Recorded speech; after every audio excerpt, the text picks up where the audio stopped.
ഷെഖൈന ന്യൂസിൻ്റെ എല്ലാ പ്രേക്ഷകർക്കും ഈസ്റ്റർ ആശംസകൾ. നിങ്ങൾ ജീവനുള്ളവനെ മരിച്ചവരുടെ ഇടയിൽ അന്വേഷിക്കുന്ന എന്ത്? അവൻ ഇവിടെയില്ല, ഉയർത്തെഴുന്നേറ്റിരിക്കുന്നു. ലൂക്കോസിൻ്റെ സുവിശേഷം 24 അധ്യായം 5-6 വാക്യങ്ങൾ. എല്ലാവർക്കും ഈസ്റ്റർ ആശംസകൾ. യേശു ക്രിസ്തു ഉയർത്തെഴുന്നേറ്റിരിക്കുന്നു. ജീസസ് ഈസ് റിസൺ എന്നതാണ് ഈസ്റ്ററിൻ്റെ എക്കാലത്തെയും സന്ദേശം. ജീവിതത്തിൽ നമ്മെ തേടിയെത്തുന്ന ഏത് ദുരനുഭവത്തെയും മറികടക്കുവാൻ കരുത്ത് പകരുന്ന പ്രതീക്ഷയാണ് ഉത്ഥാനം. അസാധ്യതകളുടെ സാധ്യതയാണ് ഈസ്റ്റർ. പ്രത്യാശയില്ലാത്ത വിധം മടുപ്പുളവാക്കുന്നത് ഈ കാലഘട്ടത്തിൻ്റെ ഒരു പ്രത്യേകതയാണ്.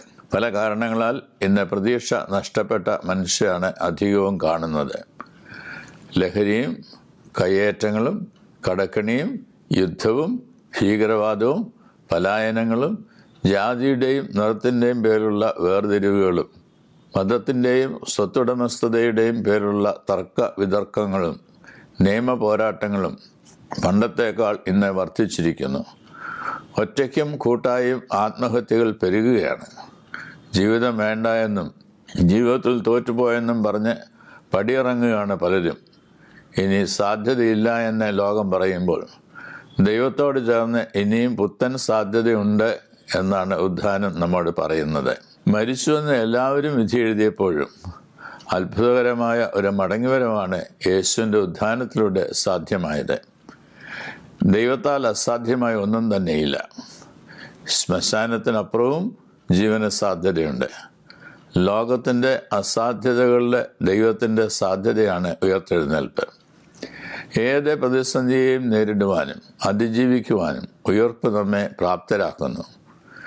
ഉയർത്തെഴുന്നേൽപ്പിനെ കുറിച്ചുള്ള പ്രത്യാശ വിശ്വാസിയുടെ ജീവിതത്തെ പ്രകാശിതവും നിറവുമുള്ളതാക്കണം. നേരിൻ്റെ വിജയമാണ് ഈസ്റ്റർ. ക്രൂസിനോട് ചേർന്ന് മാത്രമേ ഉത്ഥാനത്തെ മനസ്സിലാക്കുവാൻ സാധിക്കുകയുള്ളൂ. നിലവിലുണ്ടായിരുന്ന ഭരണവർഗത്തോടും മതഘടനകളോടും പ്രതികരിക്കുകയും പ്രതിഷേധിക്കുകയും ചെയ്തതിൻ്റെ പരിണിത ഫലമായിരുന്നു യേശുവിൻ്റെ ക്രൂശ്. ഘടനകൾ മനുഷ്യത്വരഹിതമാകുമ്പോൾ നീതിപൂർവമായ പ്രതികരണങ്ങൾ ഉണ്ടാവേണ്ടത് എക്കാലത്തും ആവശ്യമാണ്. ഇന്നും അത്തരത്തിലുള്ള പ്രതിഷേധങ്ങളും സമരമുറകളും സംസ്ഥാന, ദേശീയ, ആഗോള തലങ്ങളിൽ നടക്കുന്നുണ്ട്. എന്നാൽ അവയെ രാഷ്ട്രീയ അട്ടിമറിയിലൂടെയോ സാമ്പത്തിക ഉപരോധത്തിലൂടെയോ മതശക്തി കൊണ്ടോ നിയമം കൊണ്ടോ പരാജയപ്പെടുത്തുവാനോ നീതിപൂർവമായ പ്രതികരണങ്ങളെ നിശബ്ദമാക്കുവാനോ ഒരു കാലത്തും സാധിക്കുകയില്ല. യേശുവിൻ്റെ കല്ലറയെ മൂടിയ വലിയ കല്ലും അതിൻ്റെ മുദ്രയും ഉയർപ്പിന് ഉപരോധം തീർക്കുവാൻ പര്യാപ്തമല്ലായിരുന്നു. എത്ര തമസ്കരിച്ചാലും സത്യവും നീതിയും ഒരിക്കലും പരാജയപ്പെടില്ല. അത് ജയിക്കുക തന്നെ ചെയ്യുമെന്ന് ഉത്ഥാനം വെളിവാക്കുന്നു. ഇന്നും തിന്മകളുടെയും മരണത്തിൻ്റെയും ശക്തികൾക്കെതിരെ പോരാടുവാൻ ഉയർപ്പ് നമുക്ക് കരുത്തേകണം. അപ്പോഴാണ് യേശുവിൻ്റെ ഉത്ഥാനം നമ്മിൽ യാഥാർത്ഥ്യമാകുന്നത്. സാക്ഷ്യത്തിനുള്ള ആഹ്വാനമാണ് ഈസ്റ്റർ. യേശു ഉയർത്തെഴുന്നേറ്റിരിക്കുന്നു എന്ന് കേട്ട ഉടനെ മറിയയും കൂട്ടരും ശിഷ്യരോടെ ഈ സദ്വാർത്ത അറിയിക്കുവാൻ ബന്ധപ്പെടുന്നു. അവരാണ് ഉയർപ്പിൻ്റെ ആദ്യ സാക്ഷികൾ. അവർക്ക് പങ്കിടുവാൻ ഒരു സന്ദേശമുണ്ടായിരുന്നു. ക്രൂശിക്കപ്പെട്ടവനായ ക്രിസ്തു തന്നെയാണ് ഉയർത്തെഴുന്നേറ്റ യേശു. അത് ലോകത്തോട് പങ്കിടുവാനുള്ള തിടുക്കബോധമാണ് ആദിമസഭയിൽ ദർശിക്കുന്നത്.